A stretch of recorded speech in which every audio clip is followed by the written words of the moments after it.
Bonjour et bienvenue sur la chaîne La Commune du TCG. Surtout n'oubliez pas, à la fin de la vidéo, si celle-ci vous a plu, mettez vos meilleurs commentaires, pouces bleus et abonnement.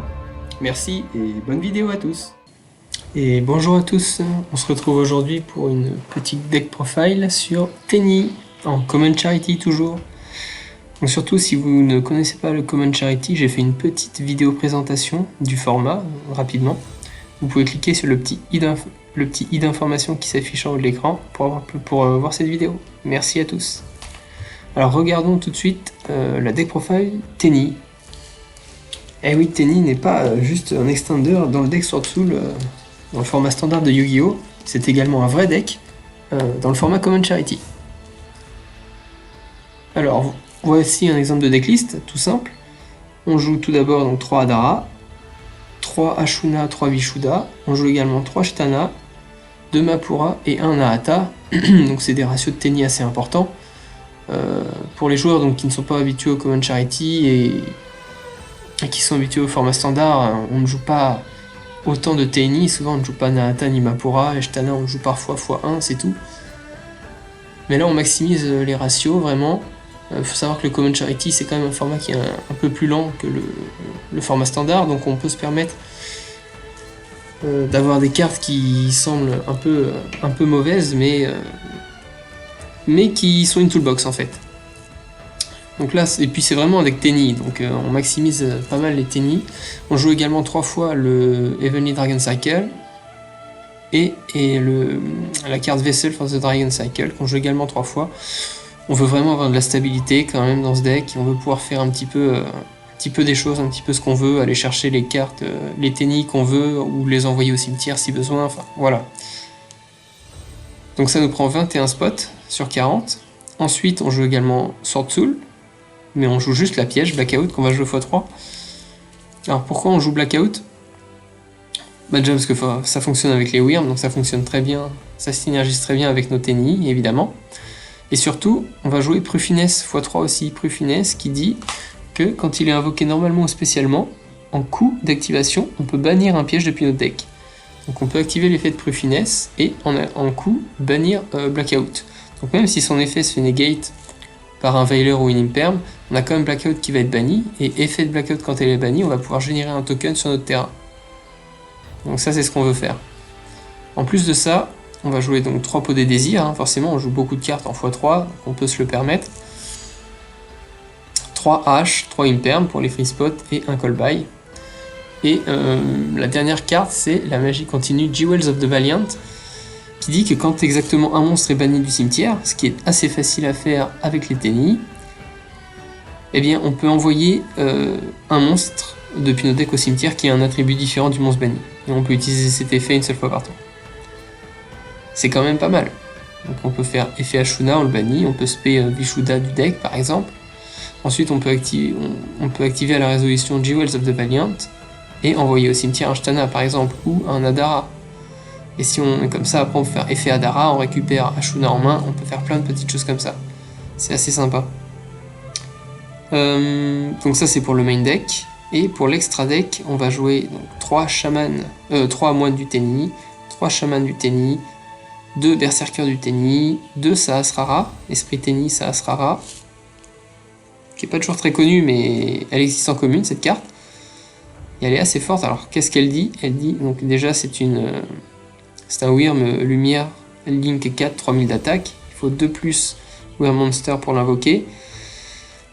Et lorsqu'on contrôle un monstre face recto qui n'a pas d'effet, les monstres contrôlés par l'adversaire ne peuvent pas cibler les monstres à effet avec une attaque. Et de plus, l'adversaire ne peut pas cibler de monstres à effet sur le terrain avec des effets de cartes. Donc les nôtres ou les siens. Et en quick effect, évidemment, on peut cibler un monstre à effet contrôlé par l'adversaire et on invoque spécialement un token donc sur notre terrain. Et l'attaque du token devient égale à l'attaque du monstre ciblé. L'attaque originale du monstre ciblé. Donc en quick effect, on crée un token, on a donc un monstre sans effet sur notre terrain, et comme on a un monstre sans effet sur notre terrain, les monstres à effet qu'on contrôle ne peuvent pas être ciblés par des effets de cartes par une attaque. Donc ça sera compris. Donc voilà, plutôt une bonne carte dans le deck. Avec lui, on va jouer Land for Incus. Pourquoi on joue Land for Incus ? C'est pas une carte forcément très intéressante, mais son intérêt, juste qu'elle est très facile à faire, il faut juste 2 monstres, et elle n'a pas d'effet, donc c'est un monstre sans effet. Un petit peu comme Moine du Tenni. Donc c'est intéressant pour voilà, pouvoir activer les effets de nos monstres Tenni, pouvoir les spé, etc. etc. Associé à cela, on va jouer également un Crocodragon Archétis, Vorace. Voilà, parce que c'est une synchro 9, elle est assez facile à faire, elle peut gagner de l'attaque. Quand elle est invoquée par synchro, on peut piocher une ou plusieurs cartes selon le nombre de monstres non synchro qu'on a utilisé. Et en quick effect, on peut défausser 2 cartes pour cibler une carte sur le terrain et la détruire. Voilà, une toolbox intéressante. Le Stardust Dragon, c'est pareil, hein, c'est un... Alors le Croco Dragon Archétis, c'est un niveau 9, le Stardust Dragon, c'est un niveau 8. Et pareil, générique, et lorsqu'une carte ou un effet est activé qui va détruire une ou plusieurs cartes sur le terrain, effet rapide, on peut sacrifier cette carte, annuler l'activation, et si on le fait, on annule et on détruit la carte. Et pendant la end phase, si cet effet a été activé ce tour, sans être annulé, on peut invoquer spécialement cette carte depuis notre cimetière. Donc c'est plutôt une bonne toolbox également. On sait qu'en Common Charity, il y a Raigeki qui est souvent dans les side decks par exemple. Donc pour se prémunir d'un Raigeki qui pourrait détruire des cartes sur notre terrain par exemple, on peut tributer le Stardust Dragon pour annuler l'activation de Raigeki et en une phase il va pouvoir se respect. C'est intéressant. Comme on joue quelques niveaux 4, on va également jouer le Tornado Dragon. Tornado Dragon qui est un Wyrm également.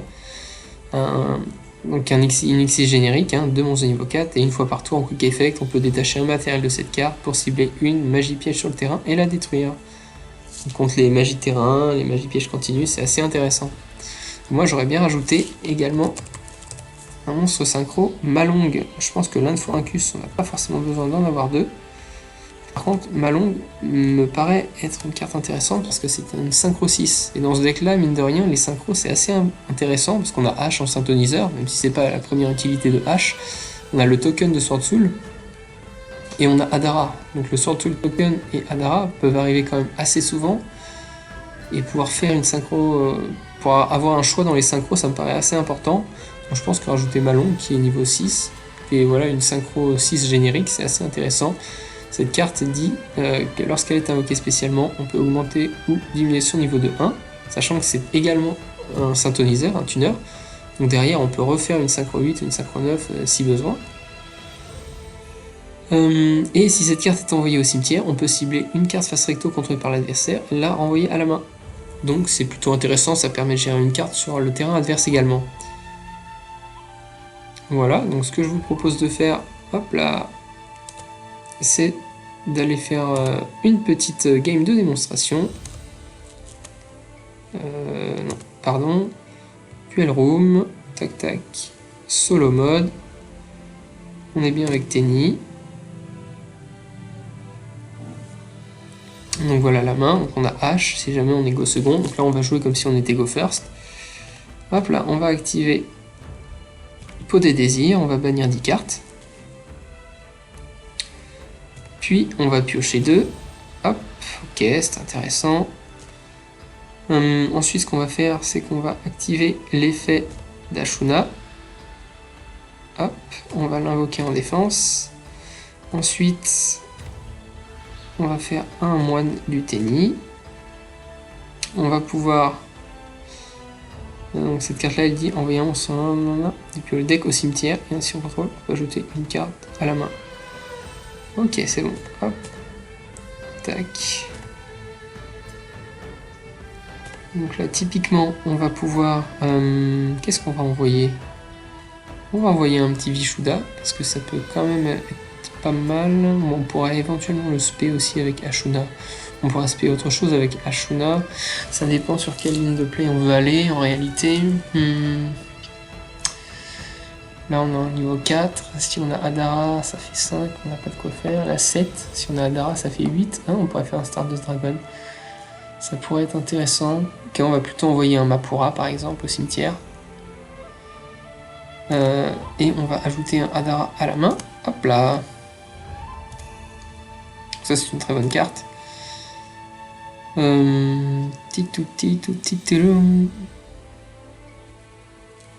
ce qu'on peut faire, par exemple, c'est déclarer l'effet d'Ashuna, le bannir. Tac. Donc on imagine que tout passe, hein. Là je vous montre un petit peu une main classique de ce qu'on peut faire. On va pouvoir spé Vishuda. Hop. On va norm Adara. On va par exemple sacrifier les deux pour pouvoir aller sur le Stardust. Tac. On a un niveau 8. Ah non, non, je ne peux pas le faire. Pourquoi? Parce que j'ai fait Ashuna et que Ashuna me lock. Donc ce qu'on va faire...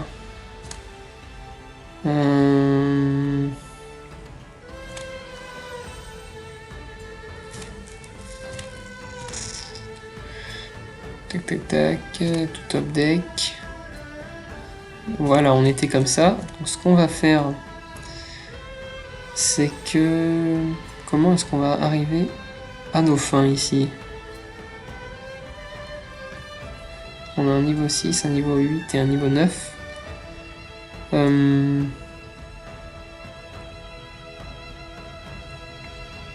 On peut faire lui déjà, voilà, histoire qu'il soit sur le terrain. Ça, on pourra l'utiliser le cas échéant. Ensuite, on va activer ça. On va envoyer lui au cimetière. Et on va pouvoir spé Vishuda. Tac. On n'a toujours pas fait Ashuna, donc normalement on n'est pas lock en Wyrm.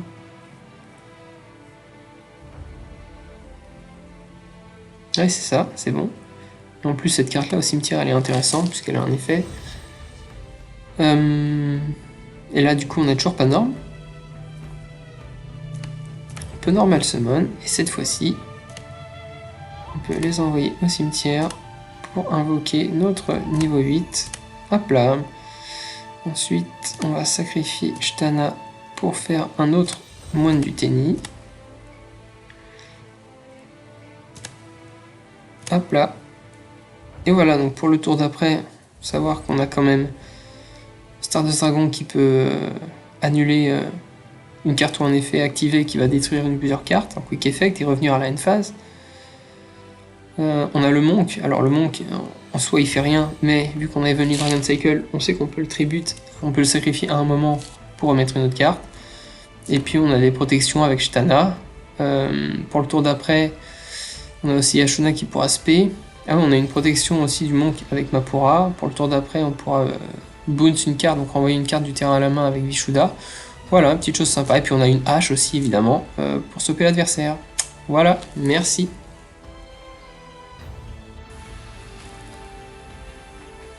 Et on se retrouve maintenant pour un deuxième test de main. Donc là, voici notre main de départ. On a Ashuna, on a Cercle du Dragon Divin, on a Vessel, on a Imperm et on a Vishuda. Là, c'est plutôt une bonne main. En go second, il y a des choses sympas à faire, puisqu'on peut utiliser Imperm et puis après faire des combos. Spé Ashuna, faire Monk, Spé Vishuda. Utiliser Vessel pour reprendre un monstre en main, aller sur Shaman et essayer de gérer le board adverse. Mais là on va jouer la main comme si on était en go first. Donc on peut tout d'abord spé Ashuna.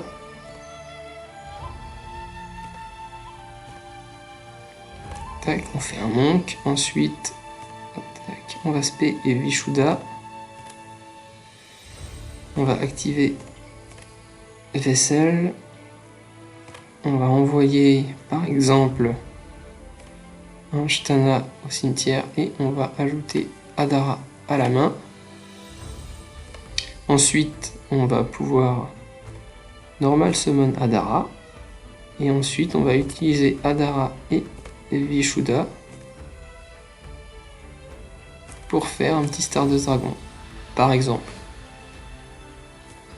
On pose Imperm, on pose également Cercle du Dragon Divin, et là on n'est pas trop mal, sachant que dans notre cimetière, donc comme j'ai dit, hein, en go second on aurait peut-être pu aller sur Shaman, en plus on a Vishuda qui peut bounce une carte adverse, on aurait eu des plays sympas, mais là en go first, on finit avec le Stardust Dragon, donc qui peut nous protéger d'une destruction de carte. On a Shtana aussi, donc si le moine du Tenni est détruit, Shtana va permettre aussi en se bannissant, de ramener le moine du Tenni sur le terrain et de détruire une carte adverse, c'est ça, hein. One of the special summon, then you can destroy one monster your opponent controls. Donc on peut détruire un monstre adverse, pardon. Et voilà, et on a également Ashuna pour notre tour d'après, qui pourra nous faire du CA, puisqu'en se bannissant, on va pouvoir spé un monstre du deck. Donc voilà, petit tour simple, sympathique, ça paye pas de mine. Une fois de plus, je rappelle qu'on est en Common Charity, donc faut pas le comparer avec des handboards du format standard. Mais Stardust Dragon, Moine, un cimetière bien rempli, Imperm, plus Cercle du Dragon Divin, on est pas mal. Allez, c'est tout pour cette deuxième test de main. Merci et à bientôt. Et donc j'espère que cette vidéo vous a plu. Si c'est le cas, n'hésitez pas, mettez un pouce bleu, partagez-la, commentez-la, abonnez-vous à la chaîne. Merci et à bientôt pour une nouvelle vidéo sur la commune du TCG. Au revoir.